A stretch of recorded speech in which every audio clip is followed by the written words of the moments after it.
പ്രിയമുള്ളവരെ, ഇത്രയും നേരം സമാധാനത്തോടെ ഈ പരിപാടിയുമായി സഹകരിച്ചുകൊണ്ടിരിക്കുന്ന സദസ്സിലുള്ള ഓരോ ആളോടുമുള്ള കടപ്പാട് സംഘാടകർക്ക് വേണ്ടിയിട്ട് ആദ്യം തന്നെ പറയാം. നാട്ടിലിങ്ങനെ ആളുകൾ ഇരിക്കും എന്ന് തോന്നുന്നില്ല.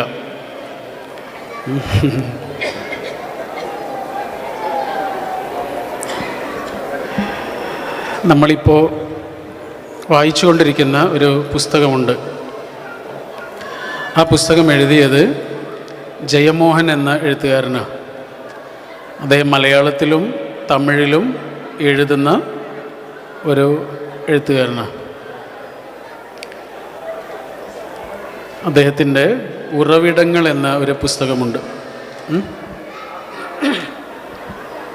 ഉറവിടങ്ങൾ നിങ്ങൾ പറ്റുമെങ്കിൽ വായിക്കേണ്ട ഒരു പുസ്തകമാണ് കേട്ടോ. നോട്ട് ചെയ്ത് വെച്ചോളൂ. ഉറവിടങ്ങൾ. അതിൽ ചില പുസ്തകങ്ങൾ നമ്മളിങ്ങനെ വായിക്കുമ്പോൾ ചില സംഭവങ്ങൾ അല്ലെങ്കിൽ ചില ഓർമ്മകൾ അല്ലെങ്കിൽ ചില വാക്കുകൾ അതിൽ നമ്മളിങ്ങനെ തങ്ങി നിന്ന് പോകും. മുന്നോട്ട് വായിക്കാൻ കഴിയാതെ നമ്മൾ അവിടെ ഇങ്ങനെ സ്തംഭിച്ചു നിന്ന് പോകും. അങ്ങനെ ഒരു അനുഭവം ഈ പുസ്തകം വായിച്ചപ്പോൾ നമുക്കുണ്ടായി. അദ്ദേഹം പറയാം, അദ്ദേഹത്തിൻ്റെ അച്ഛനും അമ്മയും ആത്മഹത്യ ചെയ്തതാണ്.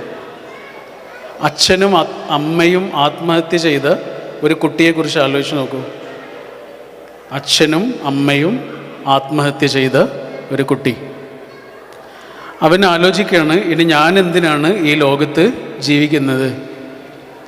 അങ്ങനെ അവൻ അച്ഛനും അമ്മയും കാണിച്ചു കൊടുത്ത അതേ മാർഗം സ്വീകരിക്കാൻ വേണ്ടി ആത്മഹത്യ ചെയ്യാൻ വേണ്ടി ഒരുങ്ങാണ്.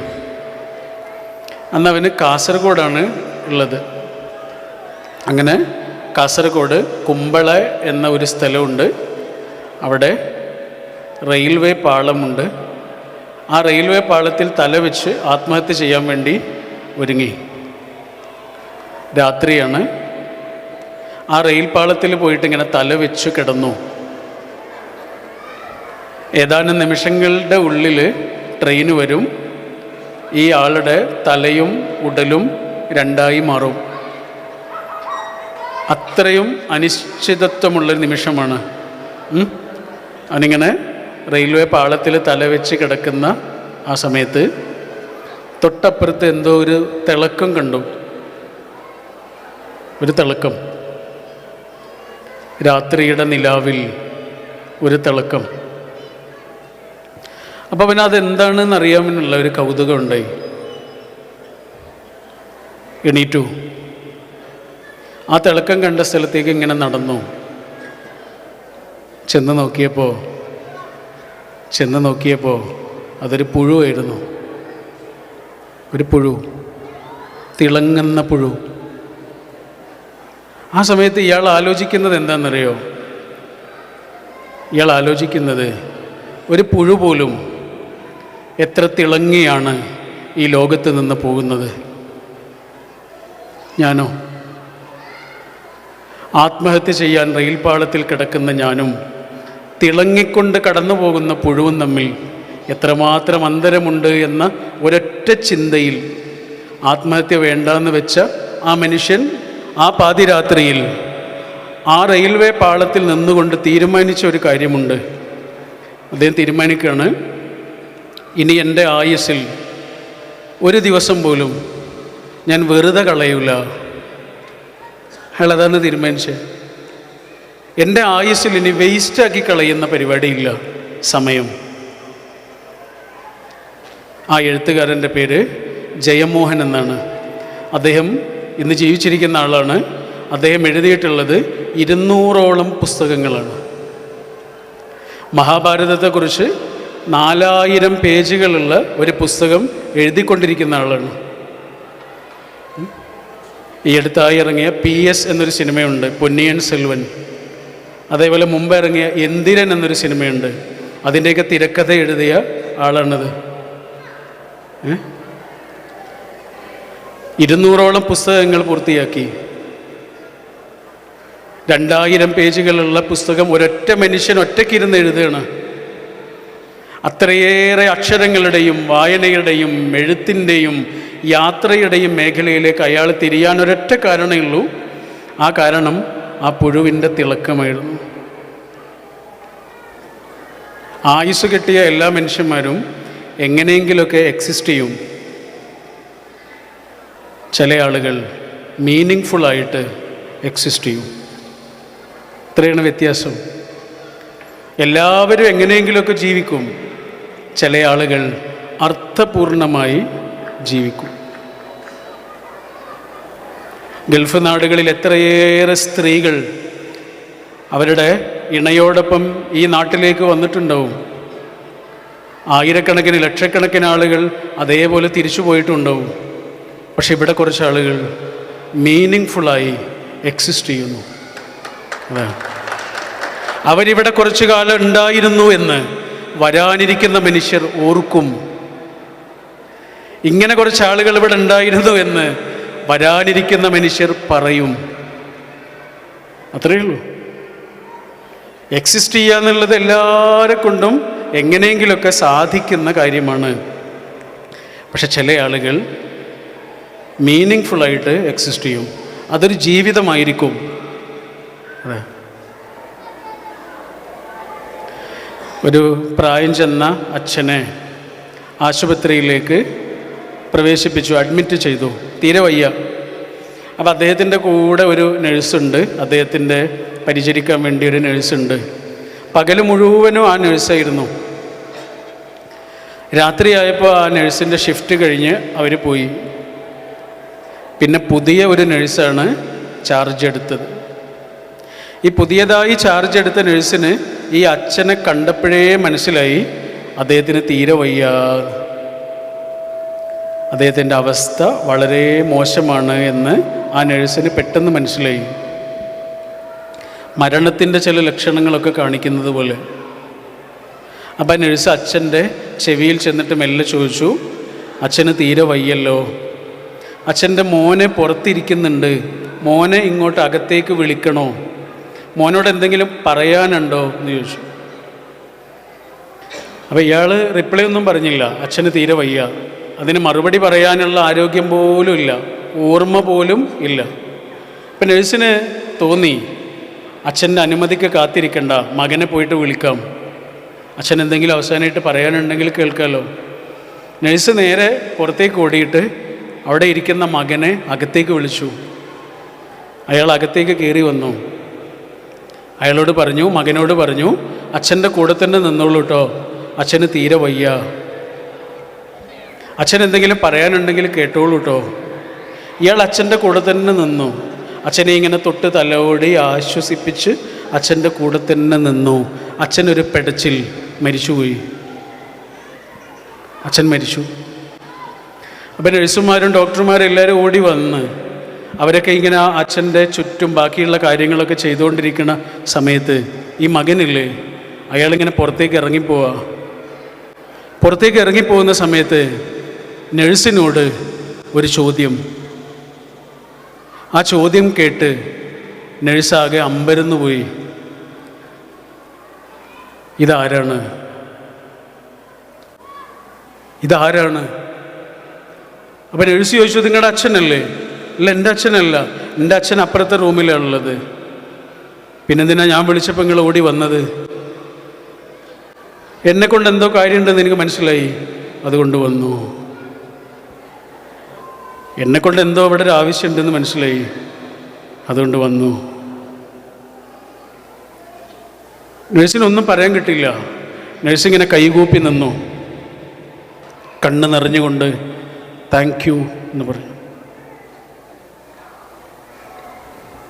10,000-കണക്കിന് മനുഷ്യർ ഈ സംഘടനയോട് കണ്ണ് നിറഞ്ഞ് ഈ വാക്ക് പറഞ്ഞിട്ടുണ്ടാവും, താങ്ക് യു. ഫെമി ഒത്തഡോളെ എന്നൊരാളുണ്ട്, ഇപ്പോഴും ജീവിച്ചിരിക്കുന്ന ആളാണ്, ആഫ്രിക്കയിൽ. അദ്ദേഹം വലിയ സമ്പന്നനാണ് കേട്ടോ, കോടീശ്വരനായ ആൾ, ബില്യനറാണ്. ഒരിക്കലൊരു TV ഇൻ്റർവ്യൂവിൽ അദ്ദേഹത്തോട് ചോദിക്കുന്നുണ്ട്, നിങ്ങളുടെ ജീവിതത്തിലെ ഏറ്റവും ബ്യൂട്ടിഫുള്ളായ മൊമെൻ്റ് ഏതായിരുന്നു? ആ ചോദ്യത്തിന് അദ്ദേഹത്തിന് പറയാൻ എത്ര ഉത്തരങ്ങളുണ്ടാവും. അത്രയേറെ വിജയങ്ങളുടെ കുടീരത്തിന് മുകളിൽ നിൽക്കുന്ന ആളാണ്. ഫെമി ഒറ്റഡോളെ എന്നാണ് പേര്. അദ്ദേഹത്തിൻ്റെ സക്സസിൻ്റെ ധാരാളം കഥകൾ അദ്ദേഹത്തിന് പറയാനുണ്ടാവും. പക്ഷേ ജീവിതത്തിലെ ഏറ്റവും നല്ല നിമിഷം ഏതാണ് എന്ന് ചോദിച്ചപ്പോൾ അദ്ദേഹം പറഞ്ഞത് എന്താണെന്നറിയോ? അദ്ദേഹത്തിൻ്റെ ഒരു സുഹൃത്തൊരിക്കൽ അദ്ദേഹത്തെ ഫോണിൽ വിളിച്ചിട്ട് പറഞ്ഞു, കാലുകൊണ്ട് വയ്യാത്ത കുറച്ച് ആളുകൾ താമസിക്കുന്ന ഒരു ഇൻസ്റ്റിറ്റ്യൂഷനുണ്ട്, അവിടേക്ക് 120 വീൽ ചെയർ വേണം, ആ വീൽ ചെയർ നീ തരണം എന്ന് പറഞ്ഞു.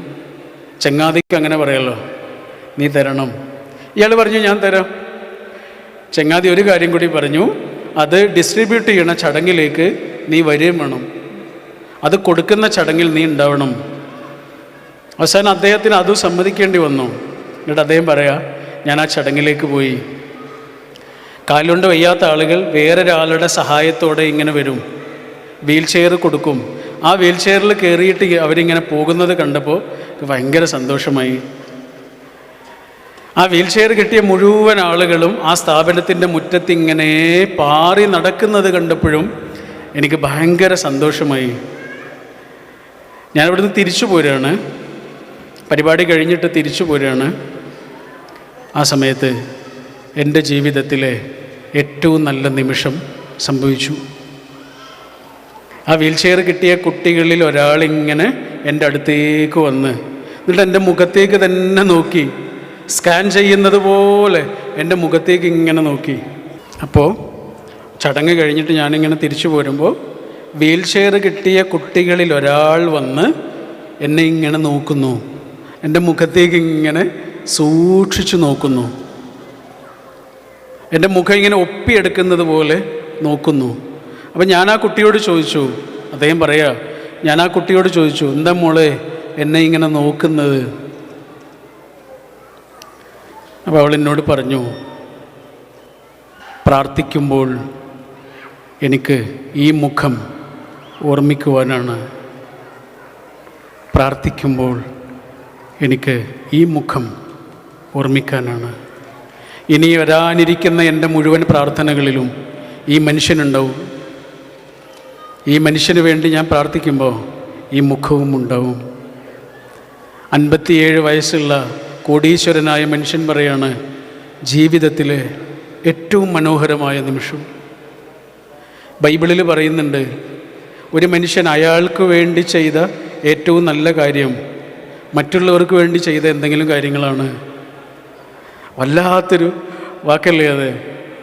ഒരു മനുഷ്യൻ അയാൾക്ക് വേണ്ടി ചെയ്ത ഏറ്റവും നല്ല കാര്യം മറ്റുള്ളവർക്ക് വേണ്ടി ചെയ്ത കാര്യങ്ങളാണ്. ഒരു മനുഷ്യൻ അയാൾക്ക് വേണ്ടി ചെലവിട്ട ഏറ്റവും നല്ല സമയം മറ്റുള്ളവർക്ക് വേണ്ടി ചെലവിട്ട സമയങ്ങളാണ്. ഒരു മനുഷ്യൻ കിട്ടിയ ഏറ്റവും നല്ല അറിവ് അയാൾ മറ്റുള്ളവർക്ക് പറഞ്ഞു കൊടുത്തിട്ടുള്ള അയാളുടെ അറിവും ജ്ഞാനവുമാണ്. ഇതൊക്കെ അതിനെങ്ങനെ വിശദീകരിച്ച് പറയാം. KMCC വനിതാ വിങ്ങിൻ്റെ പ്രവർത്തന റിപ്പോർട്ട് കണ്ടപ്പോൾ മനസ്സിൽ ഓർമ്മ വന്നത് ഈ 2 കാര്യങ്ങളാണ്. ഒന്ന്, എങ്ങനെയെങ്കിലുമൊക്കെ എക്സിസ്റ്റ് ചെയ്യാന്നുള്ളത് ഏത് മനുഷ്യനും കഴിയും. ആ ലോകത്ത് എവിടെയെങ്കിലുമൊക്കെ എങ്ങനെയെങ്കിലുമൊക്കെ ജീവിച്ചു പോകും. പക്ഷേ ചില മനുഷ്യർ അർത്ഥപൂർണമായി ജീവിക്കും. ആശുപത്രിയിൽ വയ്യാണ്ട് കിടക്കുന്ന ആ പാവം മനുഷ്യൻ്റെ അടുത്തേക്ക് ക്ഷണിച്ചപ്പോൾ ഓടി വന്ന ആ ചെറുപ്പക്കാരൻ പറഞ്ഞത്, എന്നെക്കൊണ്ട് എന്തോ ആവശ്യമുണ്ടെന്ന് മനസ്സിലായി, അതുകൊണ്ട് ഓടി വന്നു എന്നാണ്.